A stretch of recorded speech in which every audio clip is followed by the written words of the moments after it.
Salut tout le monde, donc c'est le retour des vidéos qui suivent les séances d'aumônerie. Les anciens savent qu'ils avaient droit quasiment à la fin de chaque séance, jadis, à une vidéo de ce type-là. J'ai arrêté parce que j'ai pas le temps. Mais puisque plusieurs d'entre vous, que je vais pas nommer, ont vraiment demandé en fait qu'on revienne sur les derniers trucs dont on a parlé ensemble, surtout concernant l'amour, le couple et tout, et l'Esprit Saint. Du coup, j'ai accepté, et surtout j'ai rien à faire ce soir. Donc j'ai accepté de faire une petite vidéo. En gros, je vais reprendre ce qu'on s'est dit il y a 3 semaines là, concernant l'amour total. Ça porte un nom, ça s'appelle l'amour oblatif, on y reviendra. Et donc pour les terminales, ben du coup ce seront des redites, mais pas seulement. Parce qu'il y a certaines fondations, en revenant un peu sur ce qu'on s'était dit, j'ai vu qu'il y a certaines fondations qu'on n'avait pas posées ensemble quand on en a parlé. Donc je vais commencer par ça, il y a quelques petits bonus que je vais vous donner. Et pour ceux qui n'étaient pas du tout là, du coup, parce qu'ils étaient en seconde ou en première, ou juste parce qu'ils étaient absents, donc vous aurez droit à la totale, quoi. À la fois ce qu'on s'est dit il y a 3 semaines et en plus ce qu'on s'est dit de manière augmentée, quoi. Voilà, donc bienvenue à bord. Il y a quelque chose que j'ai oublié de vous donner en fait au tout début de la séance et que je vais vous donner maintenant. Vous savez que j'aime Saint-Augustin.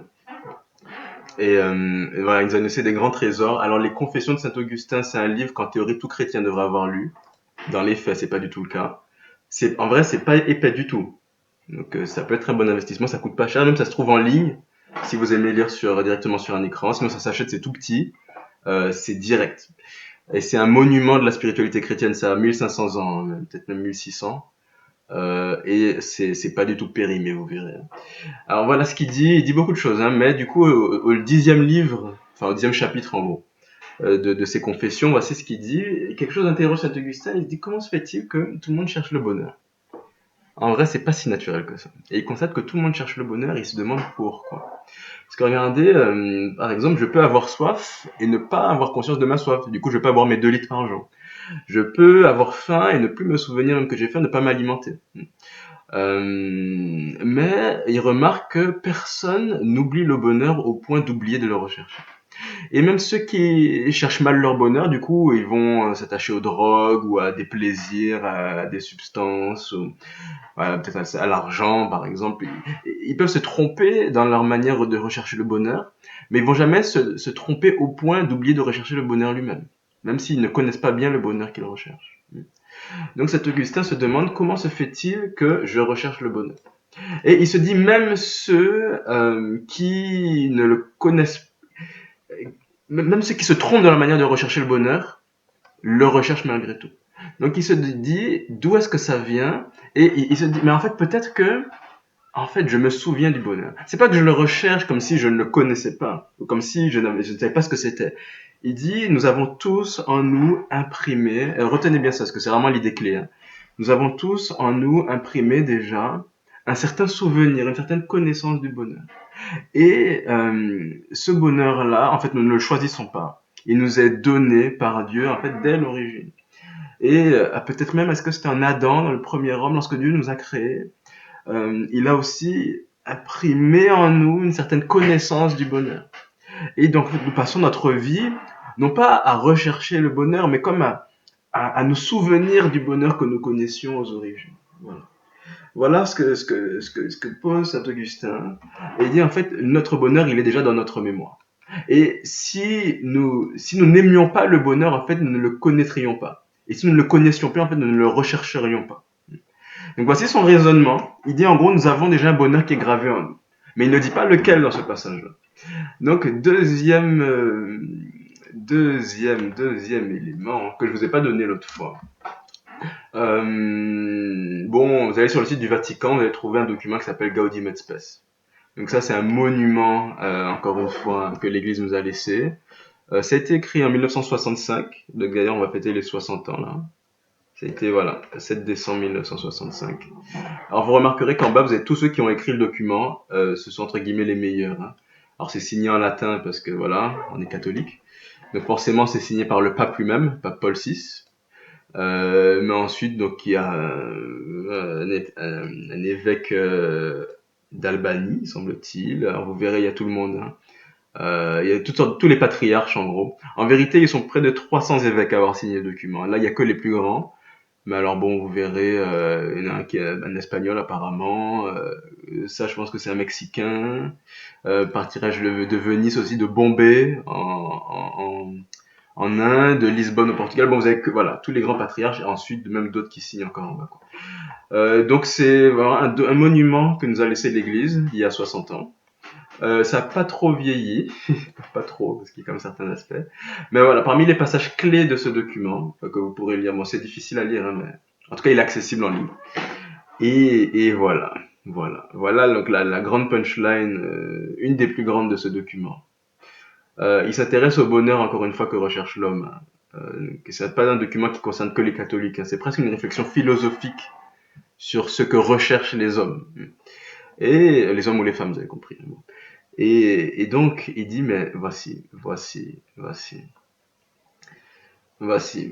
Jésus nous a ouvert des perspectives qui sont en fait au-delà de nos forces, au-delà même de ce que notre raison pouvait concevoir. Et quel est ce bonheur-là? Et le voici, donc c'est la grande phrase, c'est que l'être humain ne peut pleinement se trouver qu'en se donnant tout entier. Donc il se trouve lorsqu'il se donne. Voilà le grand paradoxe, parce qu'en fait personne ne pouvait saisir avant que Jésus ne le manifeste. Voilà. Voilà. Donc, et ça, en fait, personne ne peut y échapper, hein. Donc, vous avez compris ici, je ne parle pas seulement chrétien, en catholique, hein. C'est-à-dire que tout homme, qu'il soit bouddhiste, musulman, athée, tout homme, premièrement, on l'a dit, a déjà une certaine idée du bonheur gravé en lui-même. Et quel est ce bonheur? Ce bonheur, en fait, est de se donner tout entier, se livrer jusqu'à la mort, par amour, et de manière désintéressée, sans retour. Un amour total et sans retour. Voici ce pourquoi nous sommes faits. Voici le bonheur que nous recherchons. Mais en fait, le bonheur que nous ne pouvons pas atteindre. Alors ça, c'est le deuxième point, je vais revenir. Mais du coup, quand on est arrivé à ce niveau-là, c'est là, en fait, nous, on a commencé notre séance simplement en prenant ce texte, qui est un texte clé aussi, hein. Donc ça, c'est biblique. La lettre aux Éphésiens. La lettre aux Éphésiens. Et alors, bon, vous les hommes, aimez votre femme comme le Christ qui a aimé l'Église. Il s'est livré pour elle. Voilà. Donc voilà la clé, voilà la clé, voilà la clé. Alors là, du coup, on a demandé du coup aux demoiselles de notre aumônerie, est-ce que c'est bien ce qu'elles cherchent? Qu'est-ce qu'elles cherchent précisément chez un garçon? Alors voilà, on a eu quand même, voilà. Oui, on veut un garçon qui se donne complètement. Voilà. En tout cas, voici ce qu'elle demande. Alors, la question ensuite serait que demandent les garçons? Et ça, on y reviendra aussi. Alors du coup, je vous ai cherché des images, des illustrations. Et bien sûr, vous voyez, quand Jésus est entré dans sa passion, donc Pilate qui l'a condamné, l'a livré aux Juifs en disant voici l'homme. En latin, c'est ecce homo. Donc voilà, voici l'homme. Donc c'est une phrase qui est restée. Parfois, vous allez trouver sur des tableaux dans des églises ecce homo. Et donc c'est toujours lié à la passion de Jésus. Et c'est Pilate qui reconnaît, alors même qu'il va condamner Jésus, mais il dit en fait voici l'homme véritable. Voici le vrai. Voici Jésus. Voilà. Et donc Jésus ensuite lui crucifié, donc montre à Saint Jean qui est ici à représenter, et il lui montre sa mère en disant mais voici en fait même voici la mère. En français on dit bah, voici ta mère, mais quand on prend le texte grec, le texte original, il dit voici la mère. Et donc, Jésus crucifié nous montre ce qu'est le véritable homme, le véritable époux, ce que tout époux doit aspirer à être, donc à se donner de manière désintéressée, ce qu'on a dit tout à l'heure, là, de manière totale, ce que lui a fait, et que personne avant lui n'avait accompli de cette manière. Et donc, voici la mère aussi, voici la femme. Souvent Marie est désignée comme étant la femme. Et en fait, quelle est-elle? Quelle est-elle? Elle est celle qui reçoit pleinement le don, en fait. Donc Jésus est totalement donné, et Marie est l'accueil complet de ce don. Remarquez ici d'ailleurs qu'une tentation habituelle dans le combat spirituel est d'inverser les rôles. Donc chez nous, aux Antilles, on a les femmes, ce qu'on appelle les femmes potomitans, donc celles qui portent tout. Et on a souvent des hommes qui sont un peu des gaules volants. Donc des hommes qui consomment le sacrifice que les femmes font d'elles-mêmes. Ça, c'est une situation bancale et désordonnée, hein. Et donc c'est une tentation spirituelle assez courante. Donc des hommes paresseux et lâches, En revanche des femmes très entreprenantes et qui en fait font le travail que les hommes refusent de faire. Euh, donc voilà, c'est une manière assez courante de vivre dans le désordre. Et ce que Dieu, en revanche, nous appelle à faire, et donc on l'a dit, c'est au-dessus de nos forces. Hein. Mais Dieu nous demande, aux hommes particulièrement, d'aimer leurs femmes comme le Christ aimait l'Église, c'est-à-dire de manière totale. Alors euh, euh, là c'est Mathis qui nous a donné un exemple. Alors je vais enrichir parce que j'ai aussi une amie qui remarquable d'ailleurs, une femme extrêmement intelligente. Elle a fait des écoles de commerce, elle a fait des classes préparatoires littéraires, elle a fait des écoles de commerce, elle a travaillé comme attachée de presse à Lagardère, donc elle a beaucoup d'argent, magnifique en plus, hein, très belle, vraiment, elle avait entre guillemets tout, elle trouve aussi un amoureux, ils envisagent de se marier. Donc elle est catholique, hein, donc parmi ses nombreuses qualités, elle a en plus celle d'être catholique. Et elle vient me voir, elle me dit, Xavier, tu vois, avec mon fiancé, on envisage de se marier. Donc lui est adventiste, comment ça peut se passer? Je lui dis, écoute, bon, s'il est chrétien déjà, j'aurais préféré qu'il soit catholique, mais s'il est chrétien, c'est déjà très bien. Il me dit, oui, oui, oui, il est très chrétien, très pieux, très engagé dans son église. Je dis, mais écoute, très bien. Et voici que donc cet ami tombe malade, et gravement malade, une maladie neurodégénérative. Et donc elle perd petit à petit l'usage de ses jambes. Elle a 30 ans, hein. Elle a commencé quand elle avait une trentaine d'années, aujourd'hui elle a 35 ans. Et ça continue, hein, mais donc au début elle a commencé à marcher avec une canne, ensuite un déambulateur, ensuite même un fauteuil roulant, parfois elle peut même plus se lever, avec des douleurs, un traitement médical très lourd, on a longtemps cherché ce qu'elle avait d'ailleurs. Donc bon. Donc ça a été pour elle une vraie descente aux enfers. Alors qu'elle était au sommet, sur une carrière, vraiment sur une robe magnifique. Et donc du jour au lendemain, par la maladie, sa vie a basculé. Et bien sûr, donc cet homme hein, avec qui elle envisageait de faire sa vie, lui, il la connaissait quand elle était dans la fleur de l'âge. Et voici que survient la maladie. Donc le garçon lui dit, écoute, oui, je voulais m'engager pour toi jusqu'à ce que la mort nous sépare. Mais je ne savais pas que tu tomberais malade. Donc il lui dit au revoir. Voilà, donc parmi toutes les croix qu'elle a dû porter, elle a aussi dû porter, ben, je vous disais, hein, cet homme qui dit oui, oui, oui, je vais je vais te suivre, mais bon, par contre, quand la croix est trop lourde, il s'en va, il disparaît. Voilà. Et en fait, il fait ce qu'un homme, je dirais, normal ferait, ce que tous les hommes ont toujours fait, en tout cas avant que Jésus n'intervienne. Et là-dessus, donc Mathis vient, dit, moi j'ai un autre témoignage, je connais un homme qui a épousé une femme tétraplégique. Je lui dis oui, oui, enfin, il l'a épousée peut-être avant qu'elle tombe malade. Il dit non, non, non, non, Mathilde, non. Il l'a épousée sachant qu'elle était malade et sachant qu'elle le resterait, hein, euh, parce qu'il l'aimait. Et ils sont toujours ensemble après de nombreuses années. J'ai dit, ben écoute, là, voici. Alors, je ne sais pas s'il est chrétien cet homme-là. Il se peut qu'il ne prétende pas être chrétien. Je prétends, si il a compris que l'homme se trouvait, je reprends ce texte, hein, que l'homme se trouvait dans le don désintéressé de lui-même, eh bien cet homme, en tout cas, il est déjà sur un chemin d'évangile. Et donc c'est ce que nous tous devons aspirer à vivre. En tout cas, on n'a pas le choix. Parce que même si je reprends ce passage, tu peux essayer de fuir le Christ, mais tu ne pourras pas échapper à ce désir de don total que le Christ a placé en toi lorsqu'il t'a créé. Tu vois. Donc tu n'as pas le choix. Tu n'as pas le choix. En tout cas, tu rechercheras cette perfection de l'amour qui nous est manifestée ici. Voilà. Alors, vous direz, mais du coup, je peux le désirer, mais je ne peux pas l'obtenir. Très bien, c'est vrai. Et donc là, mais c'est, écoutez, là, c'est ici qu'il faut prier. C'est ici qu'il faut prier. Puisque le bonheur que nous recherchons n'est pas à notre portée. Alors, je vais d'ailleurs enfoncer le clou. Regardez ce que dit, regardez ce que dit cette grande sainte qui s'appelle Sainte Joséphine Bakhita. On avait vu une partie d'un documentaire sur elle. Elle avait une phrase vraiment choc. Une phrase, en Martinique, je peux pas dire cette phrase-là. C'est beaucoup trop choquant. Parce qu'il y a trop de personnes qui ont souffert de l'esclavage. Et elle-même en a beaucoup souffert. Ceux qui ont vu le film sur sa biographie le savent. Et voici ce qu'elle dit. Hein. Elle dit, si je rencontrais ces esclavagistes, ces négriers qui m'ont enlevé, qui m'ont torturé, moi, je m'agenouillerais devant eux pour baiser leurs mains. Parce que s'ils n'avaient pas été là, je ne serais pas maintenant devenue chrétienne et religieuse. Elle aime ses bourreaux à ce point-là. Et alors, c'est pas terminé. Voici ce que dit encore Saint Léon le Grand Encore pire, il te dit pas pardonne à tes ennemis. Il te dit tu as des ennemis, réjouis-toi. Parce qu'il t'offre l'opportunité de pardonner. Il te dit, nous sommes chrétiens pour traduire en acte ce bien de la charité. Et il dit les temps sont bons, parce qu'on nous fait du mal d'ailleurs. Hmm. Euh, et donc nous sommes sur le point de célébrer le plus grand des mystères.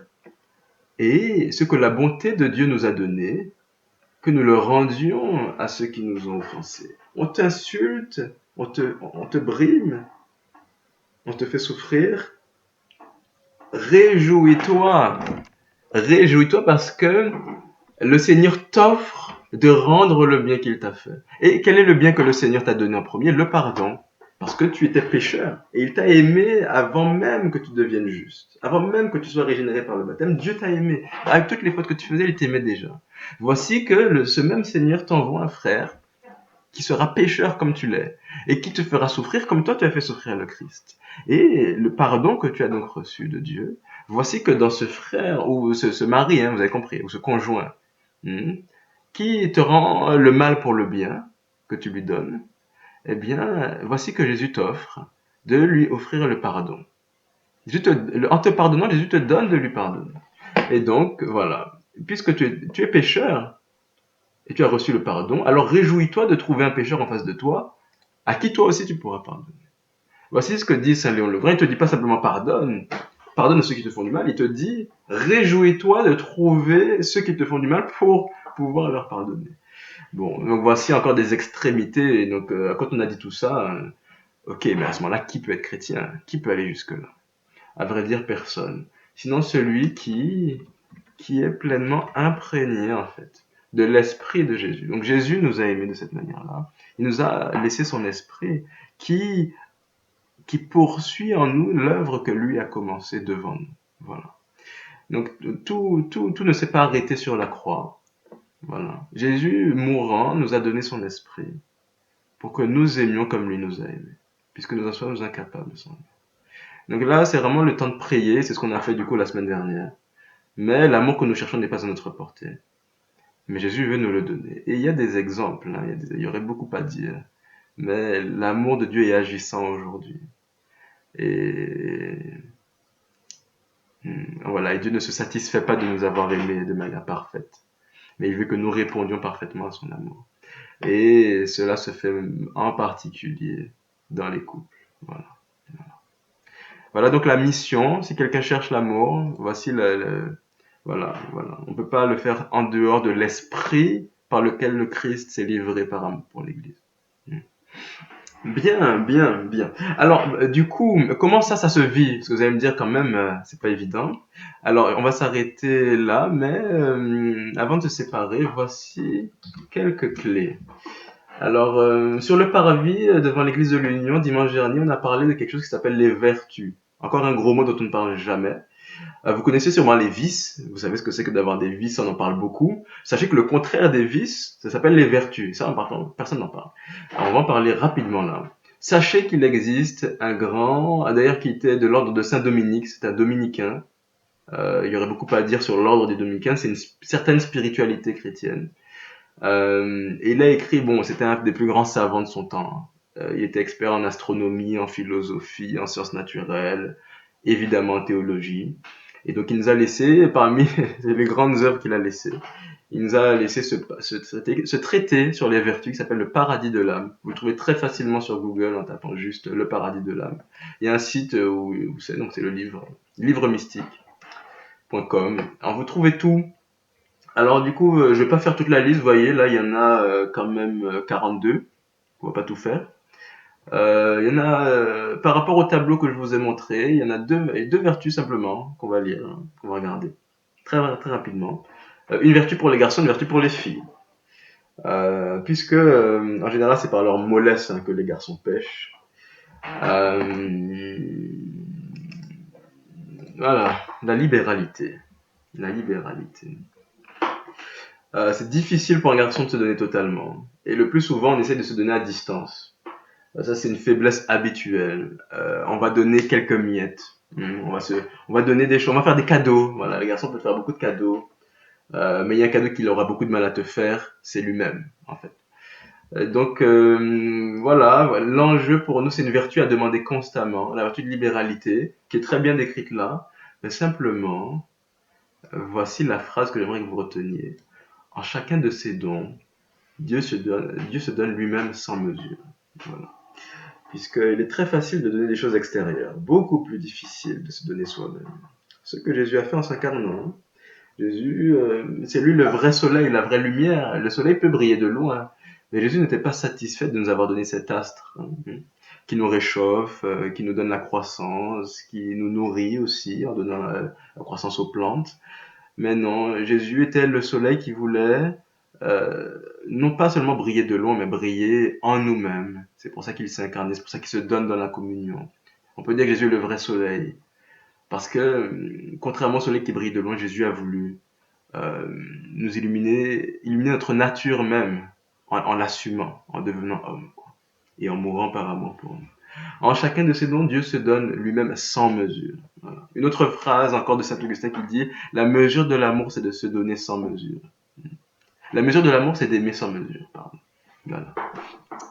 Et donc, voilà la clé. Donc, vertu à cultiver, bon, pour tous, en particulier pour les hommes. Euh, donc pour les demoiselles, une autre vertu qui peut manquer. Hein. Il dit là, souvent, les femmes sont beaucoup plus talentueuses, hein, le plus souvent plus talentueuses que les hommes. Alors, la difficulté est de compter sur quelqu'un qui peut sembler beaucoup moins grand, beaucoup plus lent, beaucoup plus gauche que nous. Voilà, une grande difficulté. Et donc la vertu de reconnaissance, d'oser, hein,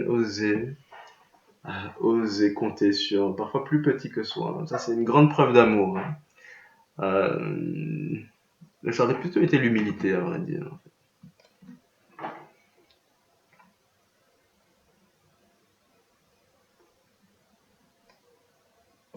Et oui, la véritable humilité, et pas seulement ouais,